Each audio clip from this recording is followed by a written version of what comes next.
السلام علیکم سامعین محترم، یہ تعلیمات اسلامی آفیشیل یوٹیوب چینل کی آواز ہے۔ اس چینل کے ذریعے انشاءاللہ آپ کو بہت سی اسلامی کتب سے مستفید ہونے کا موقع ملے گا۔ ہماری آپ سے گزارش ہے کہ ہمارے چینل کو سبسکرائب کریں، ویڈیو کو لائک کریں۔ شکریہ۔ اعوذ باللہ من الشیطان الرجیم، بسم اللہ الرحمن الرحیم۔ رب اشرح لی صدری ویسر لی امری واحلل عقدۃ من لسانی یفقہوا قولی۔ تفسیر نمونہ کے اگلے ایپیسوڈ کے ساتھ ہم حاضر ہیں۔ ریڈنگ کرتے ہوئے ہم صفحہ نمبر 50 پر پہنچے تھے۔ یہاں پر ہے کہ خدا کے ناموں میں سے اللہ جامع ترین نام ہے۔ بسم اللہ کی ادائیگی میں ہمارا سامنا سب سے پہلے لفظ اسم سے ہوتا ہے، جس کے معنی ہیں ارتفاع، بلندی۔ تمام ناموں کو اسم کہنے کی وجہ یہ ہے کہ اس سے ہر چیز کا مفہوم اخفاء سے ظہور اور ارتفاع کے مرحلے میں داخل ہو جاتا ہے، یا اس کی وجہ یہ ہے کہ لفظ نام ہو جانے کے بعد معنی پیدا کر لیتا ہے، مہمل اور بے معنی کی منزل سے نکل آتا ہے اور اس طرح ارتفاع اور بلندی حاصل کر لیتا ہے۔ بہرحال کلمہ اسم کے بعد ہم کلمہ اللہ تک پہنچتے ہیں، جو خدا کے ناموں میں سے سب سے زیادہ جامع ہے۔ خدا کے ان ناموں کو جو قرآن مجید یا دیگر مصادر اسلامی میں آئے ہیں، اگر دیکھا جائے تو پتہ چلتا ہے کہ وہ خدا کی کسی ایسی صفت کو منعکس کرتے ہیں، لیکن وہ نام جو تمام صفات اور کمالات الہی کی طرف اشارہ کرتا ہے، دوسرے لفظوں میں جو صفات جلال و جمال کا جامع ہے، وہ صرف اللہ ہے۔ یہی وجہ ہے کہ خدا کے دوسرے نام عموماً کلمہ اللہ کی صفت کی حیثیت سے کہے جاتے ہیں۔ مثال کے طور پر چند ایک کا ذکر کیا جاتا ہے۔ غفور اور رحیم، یہ صفت خدا کی صفت بخشش کی طرف اشارہ کرتی ہے۔ بسم اللہ الرحمن الرحیم۔ فَإِنَّ اللَّهَ غَفُورٌ رَحِيمٌ، سورہ بقرہ آیت نمبر 226۔ سمیع علیم، سمیع اشارہ ہے اس بات کی طرف کہ خدا تمام سنی جانے والی چیزوں سے آگاہی رکھتا ہے، اور علیم اشارہ ہے کہ وہ تمام چیزوں سے باخبر ہے۔ بسم اللہ الرحمن الرحیم۔ فَإِنَّ اللَّهَ سَمِيعٌ عَلِيمٌ، سورہ بقرہ آیت نمبر 227۔ بصیر، یہ لفظ بتاتا ہے کہ خدا تمام دیکھی جانے والی چیزوں سے آگاہ ہے۔ وَاللَّهُ بَصِيرٌ بِمَا تَعْمَلُونَ، سورہ حجرات آیت 18۔ رزاق، یہ صفت اس کے تمام موجودات کو روزی دینے کے پہلو کی طرف اشارہ کرتی ہے، اور ذو القوہ اس کی قدرت کو ظاہر کرتی ہے، اور متین اس کے افعال کو پختگی دیتی ہے اور تعارف کرواتی ہے۔ بسم اللہ الرحمن الرحیم۔ ان اللہ هو الرزاق ذو القوۃ المتین، سورہ ذاریات آیت 58۔ خالق اور باری، اس کی آفرینش اور پیدا کرنے کی صفت کی طرف اشارہ ہے، اور مصور اس کی تصویر کشی کی حکایت کرتا ہے۔ بسم اللہ الرحمن الرحیم۔ هو اللہ الخالق الباری المصور لہ الاسماء الحسنی، سورہ حشر آیت نمبر 24۔ ظاہر ہوا کہ اللہ ہی خدا کے تمام ناموں میں سے جامع ترین ہے۔ یہی وجہ ہے کہ ایک ہی آیت میں ہم دیکھتے ہیں کہ بہت سے نام اللہ قرار پائے ہیں۔ بسم اللہ الرحمن الرحیم۔ هو اللہ الذی لا الہ الا هو الملک القدوس السلام المؤمن المہیمن العزیز الجبار المتکبر۔ اس کا ترجمہ ہے کہ اللہ وہ ہے جس کے علاوہ کوئی معبود نہیں، وہ حاکم مطلق ہے، منزہ ہے، ہر ظلم و ستم سے پاک ہے، امن بخشنے والا ہے، سب کا نگہبان ہے، توانا ہے، کسی سے شکست کھانے والا نہیں، اور تمام موجودات پر قاہر اور غالب ہے اور باعظمت ہے۔ سورہ حشر آیت نمبر 23۔ اس نام کی جامعیت کا ایک واضح شاہد یہ ہے کہ ایمان اور توحید کا اظہار صرف لا الہ کے جملے سے ہو رہا ہے، لا الہ الا اللہ کے جملے سے ہو رہا ہے، اور دیگر جملوں سے اسلام کی، کیونکہ وہ اسلام کی دلیل نہیں ہو سکتے۔ یہی وجہ ہے کہ دیگر مذاہب کے لوگ جب مسلمانوں کے معبود کی طرف اشارہ کرنا چاہتے ہیں تو لفظ اللہ کا ذکر کرتے ہیں، کیونکہ خداوند عالم کی تعریف اور توصیف لفظ اللہ سے مسلمانوں کے ساتھ مخصوص ہے۔ خدا کی رحمت عام اور رحمت خاص۔ مفسرین ایک طبقے میں مشہور ہے کہ صفت رحمان رحمت عالم کی طرف اشارہ ہے۔ یہ وہ رحمت ہے جو دوست، دشمن، مومن، کافر، نیک اور بد سب کے لیے ہے، کیونکہ اس کی بے حساب رحمت کی بارش سب کو پہنچتی ہے اور اس کا خوان نعمت ہر جگہ بچھا ہوا ہے۔ اس کے بندے زندگی کی گناگوں رعنائیوں سے بہرہور ہیں، اپنی روزی اس کے دسترخوان سے حاصل کرتے ہیں جس پر بے شمار نعمتیں رکھی ہیں۔ یہ وہی رحمت عمومی ہے جس نے عالم ہستی کا احاطہ کر رکھا ہے اور سب کے سب اس دریائے رحمت پر غوطہ زن ہے۔ رحیم خداوند عالم کی رحمت خاص کی طرف اشارہ ہے۔ وہ رحمت ہے جو اس کے مطیع، صالح اور فرما بردار بندوں کے ساتھ مخصوص ہے، کیونکہ انہوں نے ایمان اور عمل صالح کی بنا پر یہ شائستگی حاصل کر لی ہے کہ وہ اس رحمت اور احسان خصوصی سے بہرہ مند ہوں جو گنہگاروں اور غارتگروں کے حصے میں نہیں ہے۔ ایک چیز جو ممکن ہے اسی مطلب کی طرف اشارہ ہو، یہ ہے کہ لفظ رحمان قرآن میں ہر جگہ مطلق آیا ہے، جو عمومیت کی نشانی ہے، جبکہ رحیم کبھی مقید ذکر ہوا ہے۔ مثلاً وَكَانَ بِالْمُؤْمِنِينَ رَحِيمًا، خدا مومنین کے لیے رحیم ہے، سورہ احزاب آیت 43، اور کبھی مطلق ہے جیسا کہ سورہ حمد میں ہے۔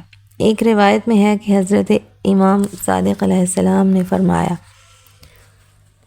اس کا ترجمہ ہے کہ ایک پہلو یہ بھی ہے کہ رحمان کی صیغہ مبالغہ ہے جو اس کی رحمت کی عمومیت کے لیے خود ایک مستقل دلیل ہے، اور رحیم صفت مشبہ ہے جو ثبات اور دوام کی علامت ہے، اور ہر چیز مومن کے لیے ہی خاص ہو سکتی ہے۔ ایک اور شاہد یہ ہے کہ رحمان خدا کے مخصوص ناموں میں سے ہے اور اس کے علاوہ کسی کے لیے یہ لفظ استعمال نہیں کیا جاتا، جبکہ رحیم ایسی صفت ہے جو خدا اور بندوں کے لیے استعمال ہوتی ہے، جیسا کہ نبی اکرم صلی اللہ علیہ وآلہ وسلم کے لیے ارشاد الہی ہے، بسم اللہ الرحمن الرحیم، عزیز علیہ ما عنتم حریص علیکم بالمؤمنین رؤوف الرحیم۔ تمہاری تکلیف اور مشقت نبی پر گراں ہے، تمہاری ہدایت اسے بہت پسندیدہ ہے، اور وہ مومنین کے لیے مہربان اور رحیم ہے، سورہ توبہ آیت 128۔ ایک دوسری حدیث میں امام صادق علیہ السلام سے منقول ہے، امام فرماتے ہیں کہ رحمان اسم خاص ہے لیکن صفت عام ہے، اور رحیم اسم عام ہے لیکن صفت خاص ہے۔ یعنی رحمان ایسا نام ہے جو خدا کے لیے مخصوص ہے، لیکن اس میں اس کی رحمت کا مفہوم سب پر محیط ہے۔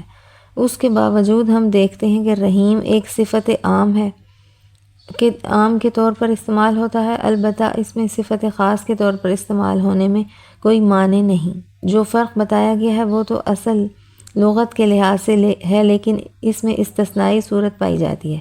امام حسین علیہ السلام کی ایک بہترین اور مشہور دعا جو دعائے عرفہ کے نام سے معروف ہے، اس میں ہیں الفاظ میں ہے کہ یا رحمان الدنیا والآخرۃ ورحیمھا، اے وہ خدا جو دنیا اور آخرت کا رحمان اور دونوں ہی کا رحیم ہے۔ اس بحث کو ہم نبی اکرم صلی اللہ علیہ وآلہ وسلم کی ایک پرمعانی اور واضح حدیث کے ساتھ ختم کرتے ہیں۔ آپ کا ارشاد ہے کہ اس کا ترجمہ ہے کہ خداوند عالم کی رحمت کے 100 باب ہیں، جن میں سے اس نے ایک کو زمین پر نازل کیا اور اس رحمت کو اپنی مخلوق میں تقسیم کیا۔ لوگوں کے درمیان جو عطوفیت، مہربانی اور محبت ہے وہ اسی کا پرتو ہے، لیکن 99 حصے رحمت اس نے اپنے لیے مخصوص رکھی ہے، اور قیامت کے دن اپنے بندوں کو اس سے نوازے گا۔ خدا کی دیگر صفات بسم اللہ میں کیوں مذکور نہیں؟ یہ بات قابل توجہ ہے کہ قرآن کی تمام صورتیں سوائے سورہ برات کے، جس کی وجہ بیان ہو چکی ہے، بسم اللہ سے شروع ہوتی ہیں، اور بسم اللہ میں مخصوص نام اللہ کے بعد صرف صفت رحمانیت اور رحیمیت کا ذکر ہے۔ اس سے علاوہ اس سے سوال پیدا ہوتا ہے کہ یہاں پر باقی صفات کا ذکر کیوں نہیں ہے؟ اگر ہم ایک نقطے کی طرف توجہ کریں تو اس سوال کا جواب واضح ہو جاتا ہے، اور وہ یہ کہ ہر کام کی ابتدا میں ضروری ہے کہ ایسی صفت سے مدد لی جائے جس کے آثار تمام جہان پر سایہ فگن ہوں، جو تمام موجودات کا احاطہ کیے ہوئے ہو اور عالم بحران میں مصیبت زدوں کو نجات بخشنے والی ہو۔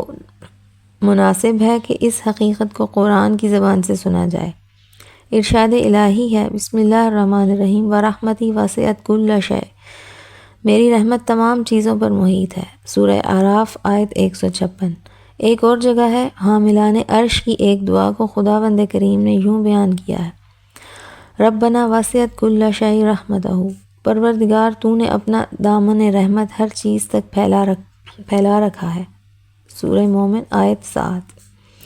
ہم دیکھتے ہیں کہ انبیاء کرام نہایت سخت اور طاقت سے ان فرسا حوادث اور خطرناک دشمنوں کے چنگل سے نجات کے لیے رحمت خدا کے دامن میں پناہ لیتے ہیں۔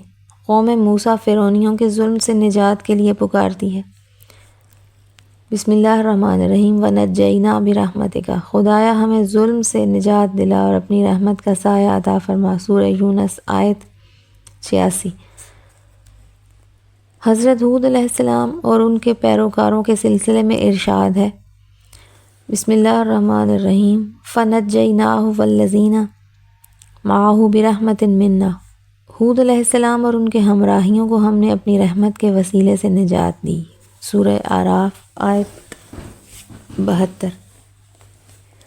اصول یہ ہے کہ جب ہم خدا سے کوئی حاجت طلب کریں تو مناسب ہے کہ اسے ایسی صفات سے یاد کریں جو اس حاجت سے میل اور ربط رکھتی ہوں۔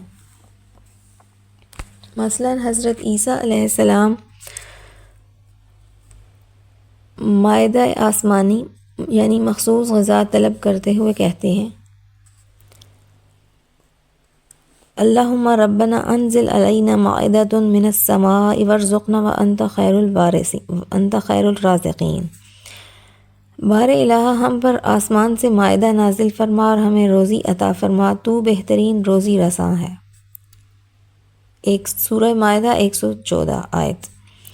خدا کے عظیم پیغمبر حضرت نوح علیہ السلام بھی ہمیں یہی درس دیتے ہیں۔ وہ جب ایک مناسب جگہ کشتی سے اترنا چاہتے ہیں تو یوں دعا فرماتے ہیں، بسم اللہ الرحمن الرحیم، رب انزلنی منزلا مبارکا وانت خیر المنزلین، پروردگار ہمیں منزل مبارک پر اتار کہ تو بہترین اتارنے والا ہے۔ سورہ مومنون آیت 29۔ جب حضرت زکریا خدا سے اس فرزند کے لیے دعا کرتے ہیں جو ان کا جانشین اور وارث ہو،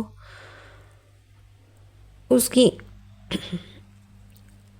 اس طرح دعا کرتے ہیں، بسم اللہ الرحمن الرحیم، رب لا تذرنی فردا وانت خیر الوارثین، خداوندہ مجھے تنہا نہ چھوڑ، تو بہترین وارث ہے۔ سورہ انبیاء آیت